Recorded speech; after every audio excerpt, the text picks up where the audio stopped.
चंद्रशेखर आजाद ने मायावती को लेकर किया बड़ा दावा। क्या मायावती देंगी चंद्रशेखर आजाद का साथ?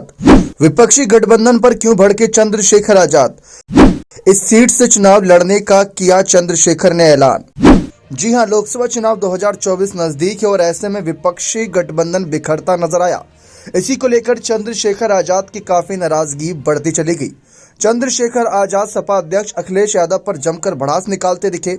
उन्होंने ये तक कह दिया कि बसपा सुप्रीमो मायावती को लेकर ऐसा बयान दिया जिससे हलचल तेज हो गई कि अखिलेश की गलती थी या फिर विपक्षी गठबंधन की गलती है, जिसकी वजह से आज भाजपा उत्तर प्रदेश में मजबूत होती चली गई। चंद्रशेखर आजाद ने यूपी तक से बात करते हुए कहा कि विपक्षी दलों के गठबंधन को लेकर मैंने पहले ही कहा था कि अगर हम साथ नहीं रहे तो इसका परिणाम यूपी की जनता को भुगतना पड़ेगा।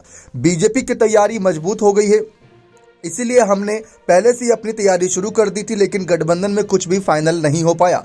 आजाद ने कहा कि अगर बीजेपी फिर से सत्ता में आई तो दलितों, गरीबों और अल्पसंख्यक को नुकसान होगा, इसलिए हम अपने बलबूते पर तैयारी कर रहे हैं। पिछले 1.5 साल से हमारी पार्टी वहां तैयारी कर रही है।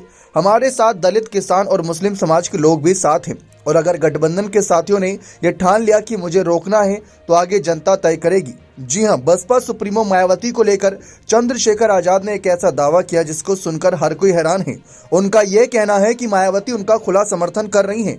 जी हां, मायावती का समर्थन क्या सचमुच चंद्रशेखर आजाद के प्रति है या नहीं, इस बात को लेकर आप भी जानते हैं, क्योंकि मायावती ने कभी भी चंद्रशेखर आजाद को लेकर कोई भी बयान नहीं दिया है। लेकिन इस पर चंद्रशेखर ने कहा कि उनका यानी कि मायावती सहयोग मुझे हमेशा मिलता रहा, इस बार भी जरूर मिलेगा। हम सभी सीटों पर नहीं लड़ रहे, हमने अपने आंदोलन को आवाज बनाने के लिए नगीना सीट को चुना है। पिछले दरवाजों से उनका यानी कि मायावती का आशीर्वाद भी हमारे साथ है। वो भी समझती है कि अब इस आंदोलन को ऐसे व्यक्ति की जरूरत है जो निडर होकर जनता की आवाज उठाए। चंद्रशेखर आजाद ने कहा कि हम एक सीट पर चुनावी लड़ाई लड़ेंगे ताकि संसद में गरीबों और दलितों की आवाज बन सके।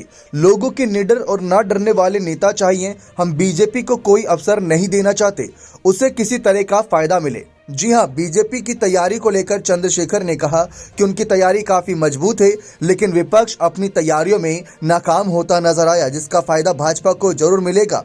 चंद्रशेखर आजाद मायावती से ये उम्मीद लगाए बैठे हैं कि मायावती की बसपा भी विपक्षी गठबंधन का साथ देगी, और चंद्रशेखर आजाद को जो भीतरी रूप से समर्थन कर रहे, इस बात को लेकर भी उन्होंने अपनी राय स्पष्ट कर दी। अब देखते हैं कि अखिलेश के खिलाफ जैसे फायर होते नजर आ रहे हैं चंद्रशेखर, अखिलेश का क्या पलटवार रहता है।